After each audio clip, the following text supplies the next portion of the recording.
Thank you. Thank you for giving me the opportunity to testify today about an important issue for transgender citizens of Maryland. My name is Bruce Savadkin. I'm here to encourage you to pass Senate Bill 212. If you had told me a few years ago that I'd be here today testifying for gender identity non-discrimination laws, I probably wouldn't have known what you were talking about. But I'm here today to urge you to support this bill because it has a deep and personal meaning to me and my family. I want to tell you about my daughter, Andy. Andy came out to us as transgender about 3 years ago after her freshman year of college. I'm sure that we experienced all the typical emotions that parents go through when they realize that their dreams for their children are forever altered. These emotions included denial, anger, and depression, but I'm happy to say that we have now moved on to acceptance and hope for a bright future. It is this feeling of acceptance and hope that has motivated me to speak to you today.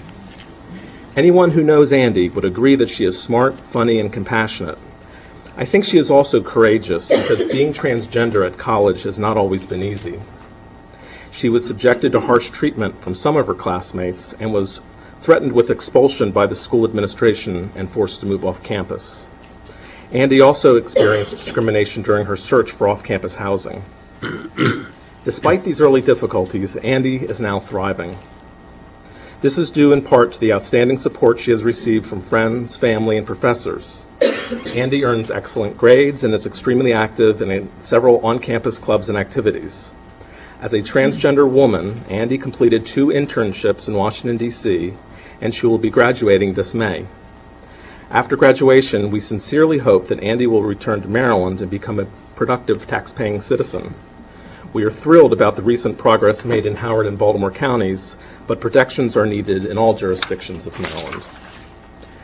Andy is doing well, and for that we are extremely grateful. So many other parents of transgender kids aren't doing as well. They often deal with discrimination, bullying, violence, anger, depression, and suicidal thoughts. Of course, we are very concerned for Andy's future. We know that she will face difficulties in her life that we could never have imagined a few years ago. However, we are hopeful that with changing laws come changing attitudes, and the world will be a safer place for her.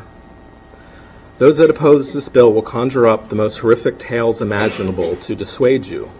Please see them for what they are, just made-up stories to scare us. Our transgender citizens have so much more to fear from society than society has to fear from them. Please don't give in to the fear. Instead, choose compassion. So I come back to the beginning of my story. We never thought that this would be our lives, but it is, and it also could be your life. It could be your child or grandchild or niece or nephew. I am here because I want my child to have the same rights, the same opportunities, and the same respect as anyone else's child. If it were a person that you loved, wouldn't you want the same thing?